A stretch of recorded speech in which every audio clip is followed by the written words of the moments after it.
اعوذ باللہ من الشیطان الرجیم بسم اللہ الرحمن الرحیم ویوم نحشرهم جميعا ثم نقول للذین اشرکوا این شرکاؤکم الذین کنتم تزعمون ثم لم تکن فتنتهم الا ان قالوا واللہ ربنا ما كنا مشرکین انظر کیف کذبوا علی انفسهم وضل عنهم ما كانوا یفترون۔ محترم سامعین کرام، سورۃ الانعام سورہ نمبر 6 اور اسی سورت سے ابھی آپ کے سامنے آیت نمبر 22، 23، 24 یہ 3 آیت تلاوت کی گئی۔ سامعین کرام، اس دنیا کی کامیابی کے لیے بھی اور آخرت کی کامرانی کے لیے بھی ایک مسلمان کی زندگی میں توحید کا ہونا ضروری ہے اور شرک سے بچنا ضروری ہے۔ اللہ تبارک و تعالیٰ نے قرآن کریم کے اندر فرمایا ہے وَلَقَدْ بَعَثْنَا فِي كُلِّ أُمَّةٍ رَسُولًا أَنِ اعْبُدُوا اللَّهَ وَاجْتَنِبُوا الطَّاغُوتَ، اور ہم نے ہر امت کے اندر ایک رسول بھیجا۔ کیوں بھیجا؟ ان اعبدوا اللہ، تاکہ وہ لوگوں کو حکم دے کہ وہ اللہ تبارک و تعالیٰ کی عبادت کریں اور طاغوت سے بچیں۔ اور طاغوت کہتے کس کو ہیں؟ اللہ کو چھوڑ کر کے دوسرے کسی کو بھی پکارنا، اللہ کو چھوڑ کر کے دوسرے کسی کو بھی اس کائنات کے اندر مالک و مختار سمجھنا، یا اللہ تبارک و تعالیٰ کے ساتھ دوسرے کسی کو بھی اس کائنات کے اندر اللہ تبارک و تعالیٰ کے معاملات میں شریک سمجھنا، یہ تمام کی تمام چیزیں یہ طاغوت ہیں۔ اس لیے اللہ تبارک و تعالیٰ نے کہا کہ تمام نبیوں نے اس بات کی دعوت دی کہ توحید اختیار کرو، یعنی ایک اللہ تبارک و تعالیٰ کی اکیلے عبادت کرو۔ اور اللہ تعالیٰ نے قرآن کریم میں فرمایا وَلَا تُشْرِكْ بِاللَّهِ، اللہ کے ساتھ کسی کو شریک نہ ٹھہراؤ۔ کیوں؟ إِنَّهُ مَن يُشْرِكْ بِاللَّهِ، کیونکہ جو آدمی اللہ کے ساتھ کسی کو شریک ٹھہراتا ہے فقد حرم علیہ الجنہ، اللہ تبارک و تعالیٰ نے اس کے اوپر جنت کو حرام قرار دیا۔ کیوں؟ کیونکہ دنیا کے تمام گناہوں کے بارے میں اللہ تبارک و تعالیٰ نے قرآن کریم میں اس بات کی وضاحت فرما دی ہے کہ تمام کے تمام گناہوں کو اللہ معاف کر دے گا اللہ اگر چاہے گا تو، لیکن شرک کو اللہ تبارک و تعالیٰ ہرگز معاف نہیں کرے گا۔ دیکھیے، شرک صرف یہی نہیں ہے کہ بتوں کے سامنے سر کو جھکا دیا جائے، شرک صرف یہی نہیں ہے کہ کسی کے سامنے جا کر کے سجدہ کیا جائے، بلکہ شرک یہ بھی ہے کہ آدمی یہ عقیدہ رکھے کہ اس کائنات میں اللہ تبارک و تعالیٰ کے ساتھ کوئی اور بھی شریک ہے۔ اور شرک یہ بھی ہے کہ انسان یہ عقیدہ رکھے کہ ہم فلاں پیر صاحب کے ہاتھ پر بیعت کر کے ان کے مرید بن گئے ہیں، کل جب ہم مر جائیں گے اور قیامت کے میدان میں جب ہم جائیں گے تو وہ پیر صاحب آ کر کے اللہ تبارک و تعالیٰ سے بات چیت کر کر کے، سفارش کر کر کے، لڑ جھگڑ کر کے مجھ کو جہنم سے بچا لیں گے۔ اگر کوئی یہ بھی عقیدہ رکھتا ہے تو یہ بھی شرک ہے۔ یاد رکھیے، آخرت کے اوپر ایمان یہ مسلمانوں کا شیوا ہے، اور مشرکین مکہ اور عرب کے مشرکین ان کا یہ عقیدہ تھا کہ آخرت ہونے والی نہیں ہے، یہ دنیا کی جو زندگی ہے یہ چند روزہ ہے، اس میں کھیل کود کر کے آدمی مرے گا، مرنے کے بعد اس کو مٹی میں دفن کیا جائے گا اور اسی میں وہ سڑ گل جائے گا، پھر کہاں سے وہ اٹھے گا؟ لیکن جب مسلمان آئے اس روئے زمین پر، اللہ تبارک و تعالیٰ نے نبی کو بھیجا، ان کے اوپر قرآن کریم کو نازل فرمایا، اس میں جا بجا مسلمانوں کو، انسانوں کو یہ دعوت دی گئی کہ آخرت کے اوپر ایمان لاؤ، آخرت کے بارے میں غور و فکر کرو، تو مشرکین مکہ نے پہلے انکار کیا اور بعد میں انہوں نے کہا کہ ٹھیک ہے، قرآن یہ کہتا ہے کہ قیامت قائم ہوگی، اگر سپوز دیٹ بالفرض قیامت قائم بھی ہوئی تو جب ہم لوگ قیامت میں پہنچیں گے تو یہ جو ہمارے لات، یہ منات، یہ عزا، یہ جو ہمارے معبود ہیں، یہ بڑے بڑے ان کے اولیاء، ان کو اولیاء مانتے تھے اللہ کے، ابھی ہوتے ہیں نا بڑے بڑے جو لوگ ہیں جو کبھی مر چکے ہیں یا لوگ ہے بھی نہیں، ان کو اولیاء اللہ کہتے ہیں۔ کیوں کہتے ہیں اولیاء اللہ؟ وہ اللہ کے ولی ہیں، ہم ان کو اگر کچھ کہیں گے تو وہ اللہ تک پہنچائیں گے، مر جائیں گے قیامت کے دن اللہ تبارک و تعالیٰ سے سفارش کر کے ہم کو بچائیں گے جہنم سے۔ ویسے ہی ان کا بھی عقیدہ تھا کہ اگر سپوز دیٹ قیامت قائم بھی ہوئی تو یہ جو ہمارے لات ہے، منات ہیں، عزا ہیں، یہ سب جو اللہ کے ولی ہیں، یہ قیامت کے دن اللہ تبارک و تعالیٰ سے بات چیت کر کے، سفارش کر کے، لڑ جھگڑ کر کے ہم کو جہنم سے بچا لیں گے۔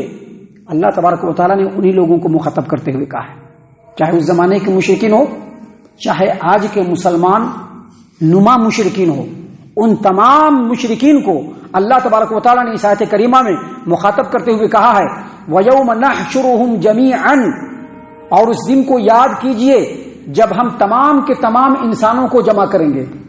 کب جمع کریں گے؟ قیامت کے دن، جب ہم تمام کے تمام انسانوں کو جمع کریں گے. ثُمَّ نَقُولُ لِلَّذِينَ أَشْرَكُوا، اور جو لوگ اس روئے زمین پر اللہ تبارک و تعالیٰ کے ساتھ کسی کو شریک ٹھہراتے تھے. ابھی کہتے ہیں نا کہ فلاں ہمارے جو پیر صاحب ہیں، جو ہمارے غوث العظم ہیں، جو ہمارے قطب ہیں، جو ہمارے خواجہ اجمیری ہیں، جو ہمارے جنید بغدادی ہیں، یہ کل قیامت کے دن اللہ تبارک و تعالیٰ سے لڑ جائیں گے. یہ بھی اللہ کے ساتھ شریک ٹھہرانا ہوا. یہاں تو نبی کو کچھ بولنے کے لیے سجدے میں جانے کی ضرورت پڑے گی، اللہ سے اجازت لینے کی ضرورت پڑے گی، اور تب جا کر کے اللہ اجازت دیں گے تو نبی اکرم صلی اللہ علیہ وسلم سے سفارش کریں گے. یہاں عقیدہ جو ہے یہ عقیدہ مشرکین کا عقیدہ ہے.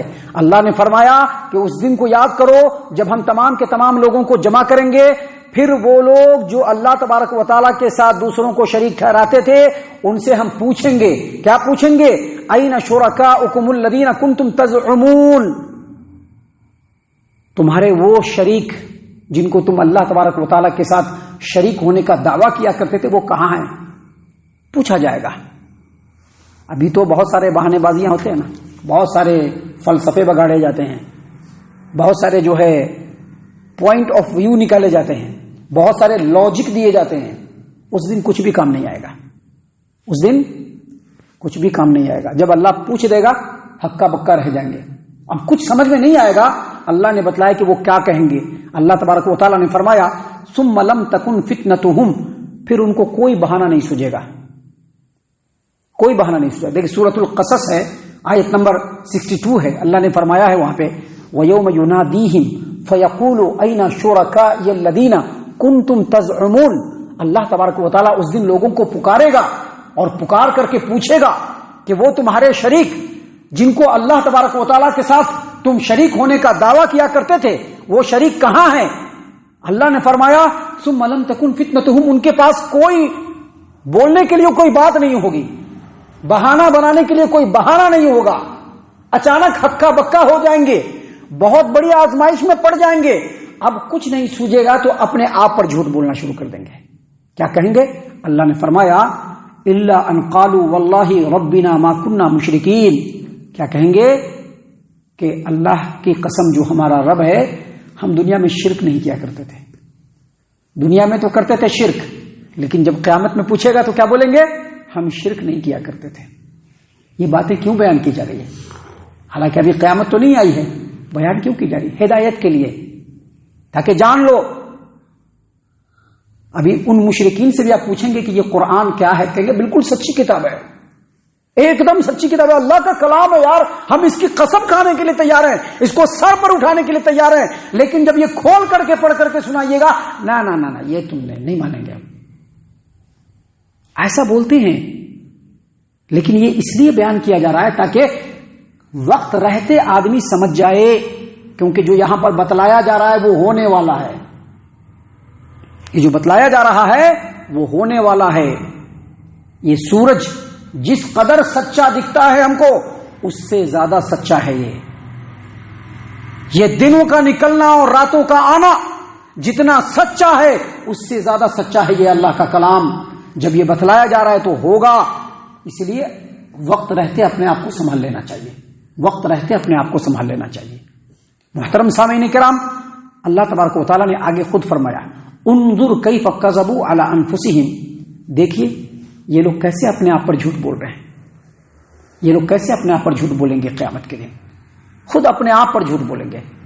وضل عنہم ما كانوا یفترون. اور جن لوگوں کو یہ معبود بنا کر کے رکھے ہوں گے ان سب کو بھول جائیں گے. سارے معبود وہاں پر موجود ہوں گے جن کی عبادت کی جاتی ہے. ابھی خواجہ صاحب کی عبادت کی جاتی ہے، خواجہ صاحب بھی موجود رہیں گے. غوث العظم کی عبادت کی جاتی ہے، وہ بھی موجود رہیں گے. عیسیٰ علیہ السلام کی بھی عبادت کی جاتی ہے نا، وہ بھی موجود رہیں گے. جنید بغدادی بھی موجود رہیں گے، محبوب سبحانی بھی موجود رہیں گے، فلاں شاہ بھی موجود رہیں گے، فلاں شاہ بھی موجود رہیں گے. سارے کے سارے موجود رہیں گے.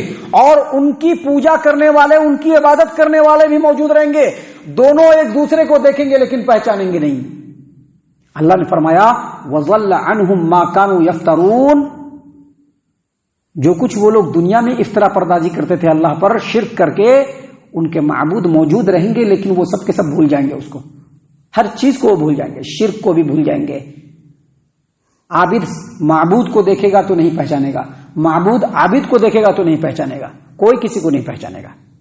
اللہ تعالیٰ نے قرآن کریم کے اندر دوسری جگہ پہ سورۃ المومن آیت نمبر 73-74 میں کہا ثم قیل لهم اینما کنتم تشرکون من دون اللہ، پھر ان سے کہا جائے گا کہ تم لوگ جن کو اللہ کے علاوہ شریک ٹھہراتے تھے وہ کہاں ہے؟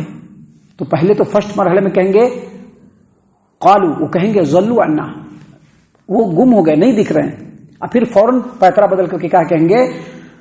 بلم نکن ندعو من قبل شیئا، ہم لوگ تو دنیا میں کسی کی پوجا ہی نہیں کرتے تھے۔ اللہ نے فرمایا کذالک یضل اللہ الکافرین، اللہ تعالیٰ اسی طرح سے کافروں کو گمراہ کر دیتا ہے۔ کیوں گمراہ کرتا ہے؟ کیونکہ وہ خود گمراہی چاہ رہے ہیں۔ آپ ہدایت چاہیں گے اللہ ہدایت دے گا، لیکن جو گمراہی کے گلیوں میں ہی بھٹکنا چاہتا ہے اللہ اس کو اسی گلیوں میں بھٹکنے کے لیے چھوڑ دے گا اور قیامت کے دن اس کو جہنم رسید فرما دے گا۔ اللہ تعالیٰ سے دعا ہے کہ اللہ تعالیٰ ہم تمام کو ان تمام باتوں کے اوپر خوب غور و فکر اور تدبر کرنے کے ساتھ ساتھ ان باتوں کے اوپر عمل کرنے کی بھی توفیق عنایت فرمائے، آمین۔ اللہ تعالیٰ ہم تمام کو صحیح معنوں میں پکا سچا مومن مسلمان بنائے، اللہ اور اس کے رسول صلی اللہ علیہ وسلم کی اطاعت و فرمانبرداری کرنے والا بنائے، صحابہ کرام رضی اللہ عنہم کے طریقے پر چلنے والا بنائے، جنت الفردوس میں جگہ عطا فرمائے۔ اے اللہ ہم تمام کو جہنم سے پناہ دے، اے رب العالمین ہم تمام کو جہنم سے پناہ دے، اے مالک الملک ہم تمام کو جہنم سے پناہ دے، آمین یا رب العالمین۔ وما علینا الا البلاغ المبین۔ الذي نزل الفرقان على عبده ليكون للعالمين نذيرا